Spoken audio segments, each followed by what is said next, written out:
akan mempresentasikan mengenai pendekatan otoriter dalam mata kuliah manajemen kelas.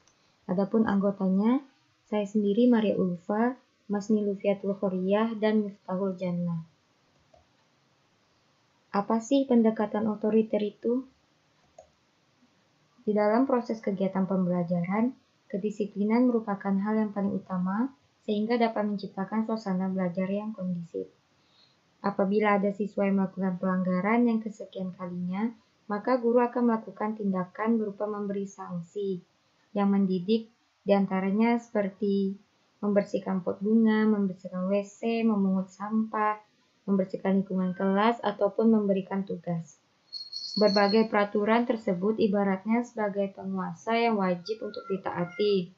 Oleh sebab itu, di sini guru melakukan pendekatan yang baik kepada siswa melalui peraturan dan bukan berdasarkan kegiatan sendiri. Pendekatan ini adalah pendekatan otoriter. Pendekatan otoriter atau kekuasaan berasal dari kata kausa yang berarti kemampuan, kesanggupan, kekuatan atau wewenang atas sesuatu untuk menentukan pengaruh, mampu dan orang yang diserahi wewenang. Jadi pendekatan otoriter itu ialah pendekatan yang menempatkan guru dalam peranan menciptakan dan memelihara ketertiban di kelas. Dengan menggunakan strategi pengendalian, guru otoriter bertindak untuk kepentingan siswa dengan menerapkan disiplin yang tegas.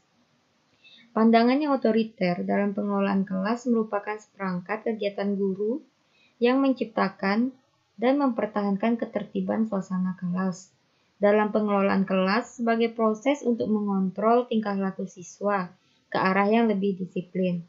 Nah, tugas ini sering dilakukan guru dengan menciptakan dan menjalankan peraturan dan hukum. Selanjutnya, apa saja strategi pendekatan otoriter itu? Strategi pendekatan otoriter yang pertama ada menciptakan dan menegakkan peraturan. Adalah kegiatan guru menggariskan pembatasan-pembatasan dengan memberitahukan kepada peserta didik apa yang diharapkan dan mengapa hal tersebut diperlukan. Dengan demikian, kegiatan menciptakan dan menegakkan peraturan adalah proses mendefinisikan dengan jelas dan spesifik harapan guru mengenai perilaku peserta didik di kelas. Peraturan merupakan pedoman yang diformalkan, yang menggambarkan perilaku yang dibenarkan dan yang tidak dibenarkan. Selanjutnya ada memberikan perintah, pengarahan, dan pesan. Adalah strategi cara guru dalam mengendalikan perilaku peserta didik agar peserta didik dapat melakukan sesuatu yang diinginkan guru.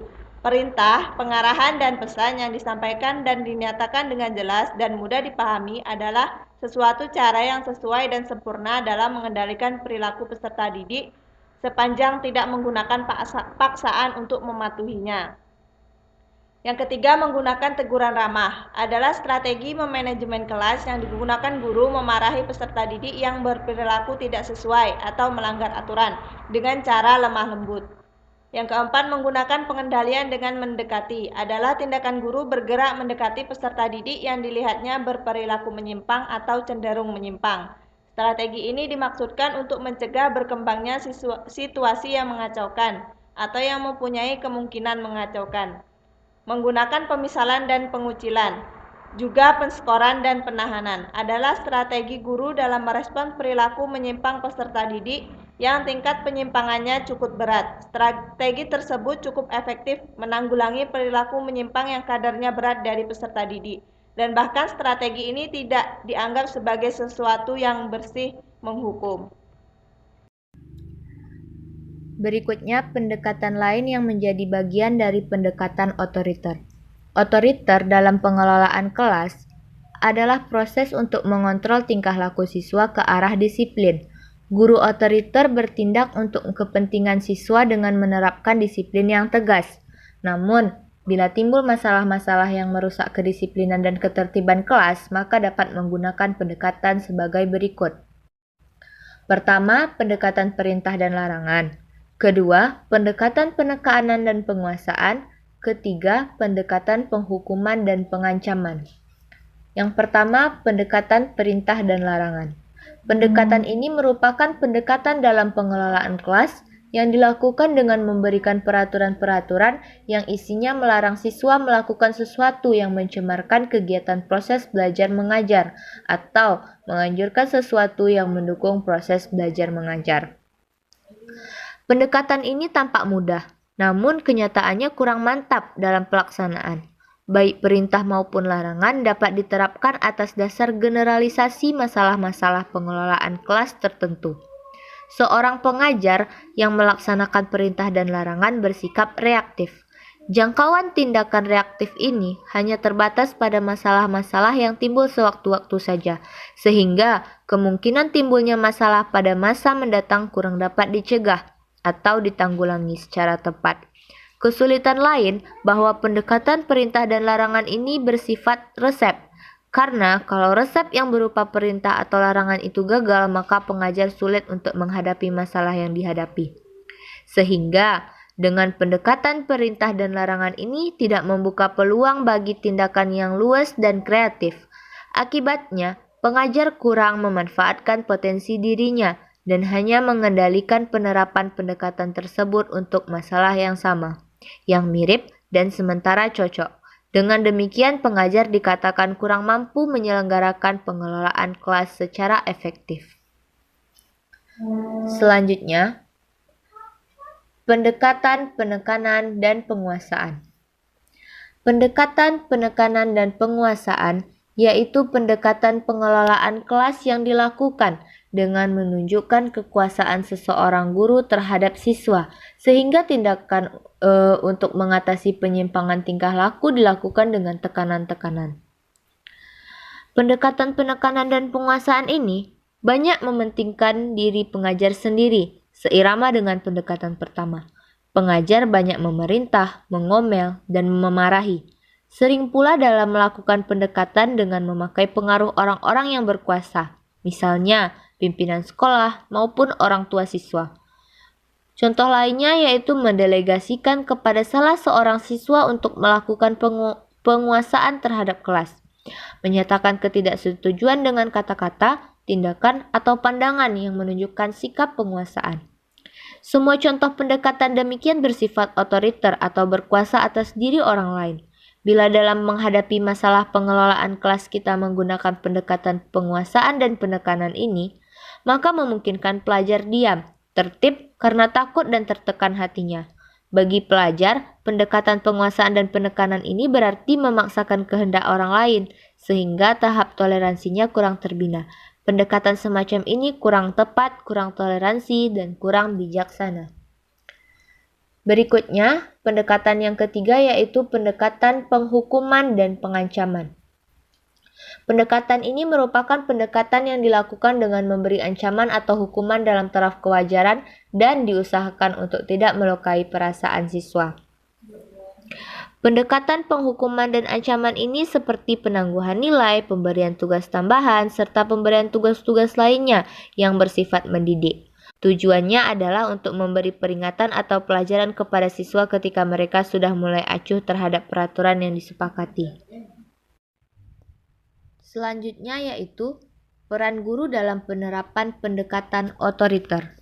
Peran guru dalam penerapan pendekatan otoriter ada dua. Yang pertama sebagai pengontrol atau controller, yang kedua sebagai pembimbing atau konselor. Guru sebagai pengontrol memiliki kekuasaan untuk melakukan pengawasan terhadap perilaku peserta didik di dalam kelas. Jika peserta didik berperilaku sesuai dengan aturan di kelas, guru berkuasa untuk memberikan reward kepadanya. Tetapi sebaliknya, jika guru mendapati ada perilaku peserta didik yang melanggar aturan-aturan kelas, dengan kekuasaannya guru dapat membimbingnya agar si peserta didik tidak mengulanginya lagi. Jika ternyata si peserta didik tetap saja melakukannya, guru dengan kekuasaannya dapat memberikan hukuman atau punishment kepadanya. Berikutnya, karakteristik pada pendekatan otoriter dalam pengelolaan kelas. Yang pertama, tanpa adanya suatu ketaatan siswa pada aturan yang telah dibuat guru.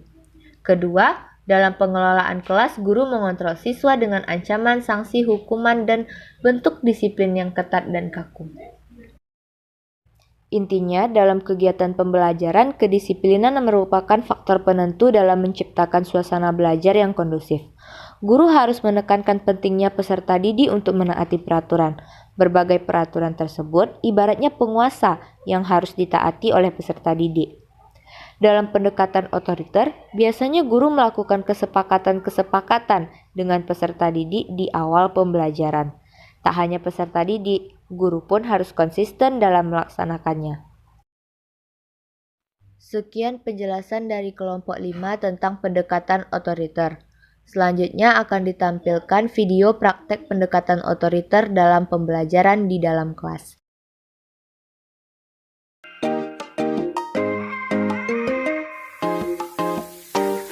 Oke, Assalamualaikum warahmatullahi wabarakatuh. Waalaikumsalam warahmatullahi wabarakatuh.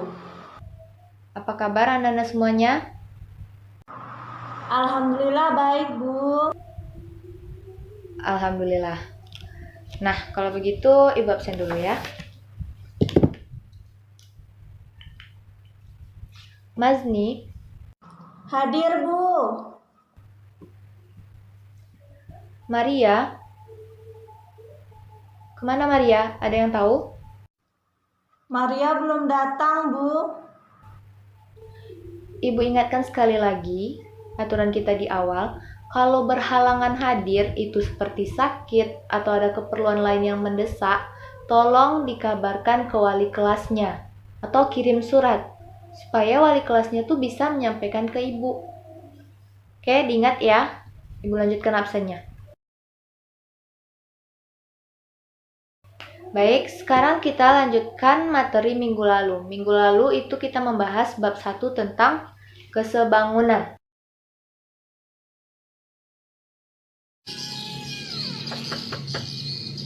Assalamualaikum, permisi Bu. Maria, kenapa kamu terlambat? Ini sudah lewat 15 menit loh. Maaf saya telat. Ban motor saya bocor, Bu. Oke, tapi sebagai hukumannya kamu tetap akan ibu beri tugas dan harus kamu kumpulkan besok pagi di meja ibu di kantor. Ini pun sudah kedua kalinya kamu terlambat dalam mata pelajaran ibu.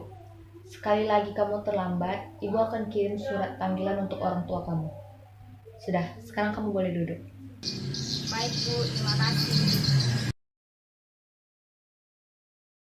Maaf tadi sempat terhenti, ibu lanjutkan lagi. Minggu lalu kita membahas tentang materi kesebangunan. Nah, yang pertama itu ada bangun-bangun datar yang kongruent. Bangun datar yang kongruent itu syaratnya ada 2. Yang pertama sisi yang bersesuaian itu sama panjang, yang kedua sudut yang bersesuaian itu sama besar.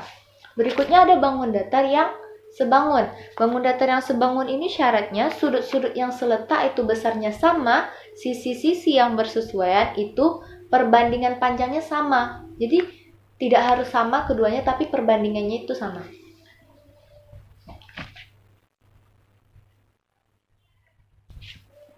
Sekarang ibu yang mau bertanya. Mazni, coba kamu sebutkan apa perbedaan bangun datar yang kongruent dengan bangun datar yang sebangun.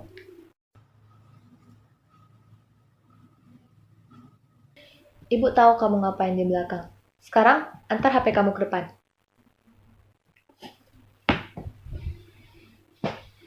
Jangan dong, Bu.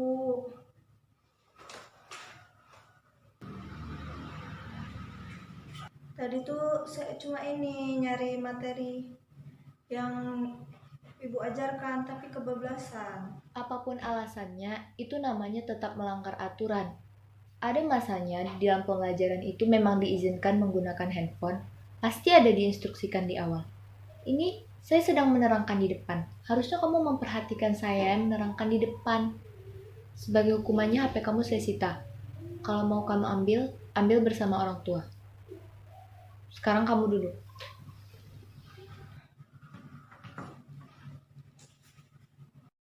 Sekarang semuanya dengar. Aturan itu dibuat untuk dipatuhi, untuk ditaati, bukan untuk dilanggar. Tujuannya juga baik untuk mendisiplinkan diri kita. Kalau aturan itu dilanggar, tentu ada konsekuensi yang harus diterima, yang harus seperti hukuman yang harus dilakukan. Mau seperti itu terus. Jadi coba biasakan diri untuk lebih disiplin, lebih taat kepada aturan. Paham ya? Baik, Bu. Baik, Bu.